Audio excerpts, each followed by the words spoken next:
বিসমিল্লাহির রহমানির রাহিম। আবু সাঈদ খুদরি রাদিয়াল্লাহু আনহু থেকে বর্ণিত যে রাসূলুল্লাহ সাল্লাল্লাহু আলাইহি ওয়াসাল্লাম মিম্বারে দাঁড়ালেন এবং বললেন, আমি আমার পর তোমাদের জন্য ভয় করি এবং এ ব্যাপারে যে তোমাদের জন্য দুনিয়ার কল্যাণের দরজা খুলে দেয়া হবে। তারপর তিনি দুনিয়ার নিয়ামতের উল্লেখ করেন।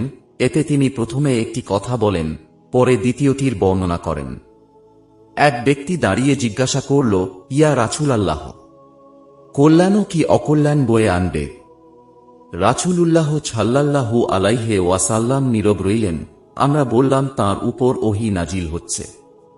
সমবেত লোক এমনভাবে নীরবতা অবলম্বন করল যেন তাদের মাথার উপর পাখি বসে আছে। তারপর রাসূলুল্লাহ সাল্লাল্লাহু আলাইহি ওয়াসাল্লাম মুখের ঘাম মুছে বললেন, এখনকার সে প্রশ্নকারী কোথায়? তাকে কল্যাণ করো। তিনি তিনবার এ কথাটি বললেন। কল্যাণ কল্যাণই বয়ে আনে, কিন্তু যে পশু সেই ঘাস এ পরিমাণ খায় যাতে তার ক্ষুধা মিটে, তারপর রোদ পুহায় এবং মলমূত্র ত্যাগ করে এরপর আবার ঘাস খায়, নিশ্চয়ই এ মাল সবুজ শ্যামল সুস্বাদু। সেই মুসলিমের সম্পদই উত্তম যে ন্যায় তা উপার্জন করেছে এবং আল্লাহর পথে ইয়াতীম মিসকিন ও মুসাফিরের জন্য খরচ করেছে। আর যে ব্যক্তি অন্যায়ভাবে অর্জন করে তার দৃষ্টান্ত এমন ভক্ষণকারীর ন্যায় যার ক্ষুধা মিটে না এবং তা কিয়ামতের দিন তার বিরুদ্ধে সাক্ষ্য দেবে।